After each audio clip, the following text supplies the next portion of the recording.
ठाकुर जी कभी रुक्मणी जी के कक्ष में जाते, कभी सत्यभामा जी के साथ में रहते।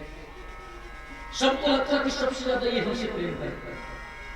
कोई देवी कभी कभी रुष्ट हो जाती, नाराज हो जाती, भगवान उनको मनाने लगते, उनको मनाते, विनती करते, देवी आप खुश हो जाओ, आपका तो प्रसन्नता वाला ही चेहरा, मुस्कुराता चेहरा अच्छा लगता है, आप नाराज मत हुआ करो। भगवान सबसे बातें करते, हास्य विनोद करते, गृहस्थ धर्म का पालन करते। ठाकुर जी जब सबको देखे कि सब पत्नियां कभी न कभी नाराज होती, लेकिन एक ऐसी है जो कभी भगवान से नाराज नहीं होती, वो कौन है? रुक्मणी जी। रुक्मणी जी कभी भगवान से अपने रुष्ट हुई नहीं, कभी नहीं। भगवान ने कहा अगर ये भी रुष्ट हो तो कैसा लगेगा, थोड़ा देखना चाहिए। एक दिन भगवान पहले से ही विधान बनाए, एक दिन भगवान पहले से विधान बनाया कि आज रुक्मणी जी को मैं जरूर रुष्ट करूंगा, इनको क्रोध दूंगा। और ठाकुर जी आए और आकर के रुक्मणी जी के कक्ष में प्रवेश किए। रुक्मणी जी ने देखा कि सरकार आए हैं, तुरंत स्वागत में खड़ी हो गई, पुष्पों से स्वागत की। सुंदर सा स्वर्ण जड़ित सुंदर पलंग है, सेज है, उसके ऊपर पया पेन निभे, जैसे पय का दूध का जो फेना होता है कितना सफेद होता है। व्यास जी की लेखनी बताती है कि जैसा दूध का फेना स्वच्छ सफेद होता है, इतनी श्वेत रंग की चादर उस स्वर्ण के सेज के ऊपर बिछी। पया फेन निभे शुभ्रे पर्यंके कसीतु, उसमें भगवान को बिठाया। लेकिन ठाकुर जी प्रसन्न नहीं हुए, लीला करना है ना, ऐसे बिल्कुल चुपचाप अवस्था में गुमसुम होकर के बैठ गए। रुक्मणी जी देखी कि सरकार कुछ बोल नहीं रहे, कुछ अपराध हो गया क्या? आकर के पंखा लेकर के पास में खड़े होकर के झलने लगी और कहती है जय जय, आज गुमसुम, आज क्या हो गया, आप ऐसे शांत क्यों? ये भगवान को प्रेम से जय जय कह रही है, जय जय, आज गुमसुम क्या हो गया? भगवान कहे कि रुक्मणी जी आज मैं सोच रहा हूँ। क्या सोच रही हैं?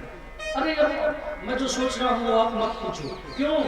अगर आप पूछेंगे तो आपका मन दुखी होगा, ठीक नहीं, आप मत पूछो, जानबूझ के फटे। रुक्मणी जी को और व्याकुलता हुई जब कोई व्यक्ति ऐसा कहता है मैं पूछ रहे नहीं भैया। अरे नहीं, कम से कम बताओ तो, मैं आपकी धर्म पत्नी हूँ, अर्धांगिनी, मुझको तो मालूम तो हो, क्या ऐसी बात है, क्या बात है, आपको क्या सोच रहे हो? भगवान ने कहा बता दूंगा। बोले हाँ बताओ। कहते हैं मैं ये सोच रहा हूँ रुक्मणी, आपने मुझसे विवाह क्यों किया? ये कोई प्रश्न है?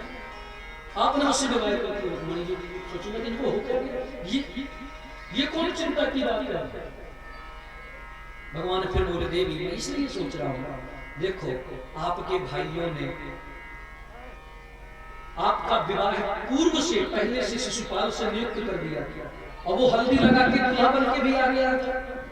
और देखो वो अच्छा खासा एक देश का राजा है, चेत देश का राजा था, सुंदर, आपने उसको स्वीकार क्यों नहीं किया?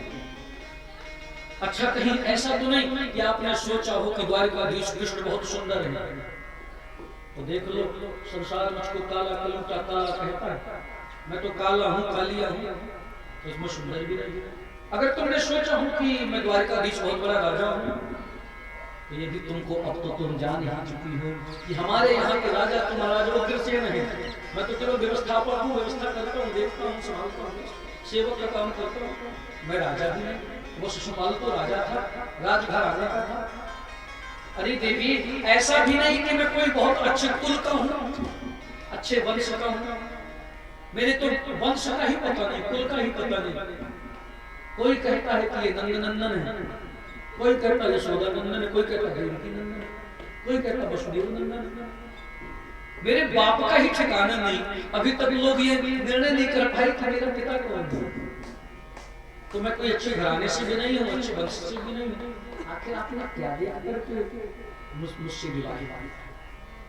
रुक्मणी जी कुछ नहीं बोल रही, वो चिंतित हो गई कि आज इनके विचारों में ऐसे हृदय में विचार क्यों आ रहे हैं, क्या मुझसे कुछ अपराध हो गया? बहुत चिंतित है। ठाकुर जी सोचे कि ये क्रोधित नहीं हो रही अभी तक, कुछ बोल नहीं रहे। भगवान ने एक ऐसी बात कह दी जो कोई भी स्त्री स्वीकार नहीं कर सकती, सह नहीं सकती, तो बोलेगी ही बोलेगी। भगवान ने कहा देवी जी ऐसा है कि देखो अगर आपने कुछ कारणवश होगा आपने हमसे विवाह कर लिया, लेकिन आप बिल्कुल चिंता मत करो, अभी भी कुछ नहीं बिगड़ा, अभी कुछ नहीं बिगड़ा। अगर तुम हमसे मुक्त होना चाहती हो, हमको छोड़ के जाना चाहती, तुम्हारी तरफ से छुट्टी है, आप जा सकती हो। ये बात जैसे भगवान ने कही, रुक्मणी जी अचेत हो गई, मूर्छित हो गई, अश्रु की धारा बहने लगी और मूर्छित होकर के जमीन में गिरने ही वाली थी। भगवान चतुर्भुज होकर के दो हाथ से पकड़ लिए, एक हाथ से जल पिलाने लगे, एक हाथ से पंखा जलने लगी। वो थोड़ी देर में रुक्मणी जी जब होश आया, भगवान ने कहा देवी जी मेरा ये उद्देश्य नहीं था कि आप इसकी समस्या को प्राप्त करो। तो कहा आप और क्या चाहते हैं? आपसे दूर होने की बात अगर जीव सोचे, उससे तो अच्छा है कि ये शरीर किस लिए, ये आप क्या कह रहे हैं? उससे कौन सी अपराध ऐसा बन गया आप मुझको ये दंड दे रहे? भगवान ने कहा देवी आप ये बिल्कुल मत सोचो, आपसे कोई अपराध नहीं बना। ठाकुर जी ने बहुत अच्छी बात कही। अरे देखो मैंने करी हंसी, आपने मान ली साची। अरे मैं तो आपसे कुछ हंसी मजाक कर रहा था, और ये तो हर गृहस्थ धर्म के पालन करने वाले पति का अधिकार होता है कि वो अपने पत्नी से कुछ हास्य विनोद करे। ये भगवान कहते हैं, भगवान कहते हैं रुक्मिणी जी अयम ही परमो लाभो ग्रहेषु गृहमेदिना। अयम ही परमो लाभो, जो गृहस्थी है, गृहस्थ जन है, जो गृहस्थ धर्म का पालन करते हैं, यही तो उनके जीवन का एक सबसे बड़ा लाभ है।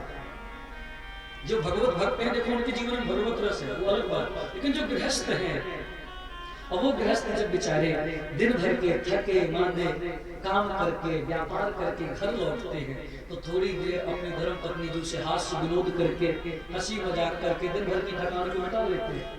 यही तो एक है, बाकी तो दिन भर बेचारा कितना काम करना पड़ता, कितनी चिंताएं होती है, एक यही लाभ है। तो मैं भी वही गृहस्थी संसार का आदमी हूँ, मैं भी आपसे अयम ही परमो लाभो ग्रहेषु गृहमेदिनाम यन्मयि नीयते यामः प्रिया। मैंने भी थोड़ा सा हास्य किया, विनोद किया, आपने उसको सच मान लिया, ऐसा थोड़ी होता है। रुक्मणी जी हाथ जोड़ी, सरकार आपने भले अपनी बातों को हंसी में मजाक में कहा होगा, लेकिन आपने जितनी बातें बोली ना सब सत्य बोली, इसलिए मैं डर गया। मैंने क्या सत्य बोला? मैंने क्या सत्य बोला? आपने कहा कि आप राजा नहीं हैं, मैं क्यों नहीं राजा के पास गई? सरकार मैं जानती हूँ कि राजा तो वो होता है जो बंधन में, एक राज्य का राजा बन गया फिर वो कहाँ जाएगा? और आप तो रमन्ते योगिनो यस्मे इति रामः, जो योगियों के भक्तों के प्रेमियों के हृदय में सदैव राज्य करते हैं, पूरे त्रैलोक में कहीं भी हो। आप तो हृदय के राजा हो ना, लोगों के दिलों को जीतने वाले हो ना। इस संसार के राजा हमने आपको नहीं मानती, इसलिए आपकी ये बात सही है कि आप संसार के राजा। आपने कहा कि मेरे कुल परिवार वंश का पता नहीं, आपने बिल्कुल ठीक कहा, क्योंकि कुल परिवार वंश माता पिता तो उसके होते हैं जो माँ के गर्भ से जन्म लेते। और भगवान को वेदों ने गाया है, भगवान कौन है? अयोनिज, भगवान का एक नाम है अयोनिज। अयोनिज है किसी और से जन्म नहीं लेते, भगवान तो प्रकट होते ना, भय प्रकट कृपाला दीन है, प्रकट होते हैं। तमद्भुतम बालकम मुजेक्षणम, भगवान कृष्ण भी कारागार में प्रकट हुए। तो ये तो माता पिता के ऊपर कृपा करके किसी धर्मार्थी को, किसी पुण्यात्मा को वह पद देते हैं कि संसार में ये मेरे माता पिता के रूप में जाने जाएंगे। इनको वो सौभाग्य किसी को देते हुआ आप जन्म नहीं लेते, आप तो प्रकट होकर के किसी बड़भागी को माता पिता के रूप में स्वीकार करते हो, इसलिए आपके माता पिता कोई है ही नहीं। बिल्कुल ठीक कहा आपने कि आपके कोई वंश परिवार में बाकी आप नहीं। सारी एक एक बात का जो भगवान ने कहा, रुक्मणी जी ने बिल्कुल वेदांत पर आध्यात्मिक उत्तर दिया है। भगवान भी टुकुर देखने रहे, बोले रुक्मणी जी यही तो मैं जानना चाहता था, यही तुम्हें देखना चाहता था कि हमारी रुक्मिणी कितनी विदुषी है, कितनी विदुषी है, कितना इनके अंदर ज्ञान है, यही तो मैं जानना चाहता था। आपने ठीक कहा। भगवान ने रुक्मिणी जी से एक बात कही कि देखो रुक्मिणी, आप पहचान लें यही तो वास्तविक मेरा स्वरूप है। और इस स्वरूप को जान करके भगवान ने एक बात की, कहा तो बहुत कुछ मिट्टी मिली बात सुना पा रहा समय का।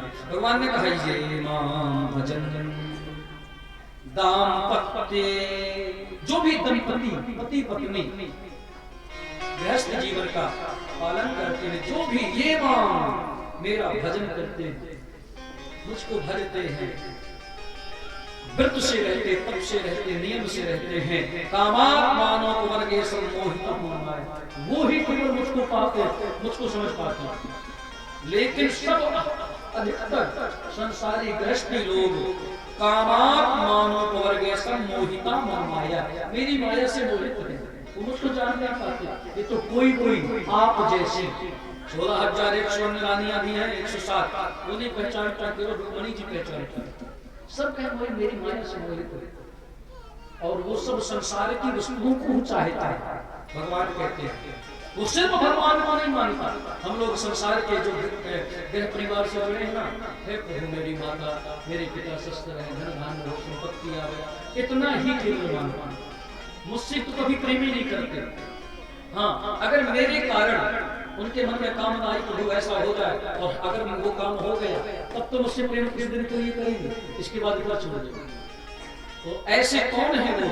ते मंद भाग्या मंद भाग्य निर्ये पिए निरा मात्रात्मकत्वान् निर्हस। मंद भाग्य, अरे वो ये नहीं जानते कि अगर मुझ परमात्मा से जो प्रेम करे, मुझ परमात्मा से जो भक्ति करे, क्या संसार में कभी उसका मंगल होगा?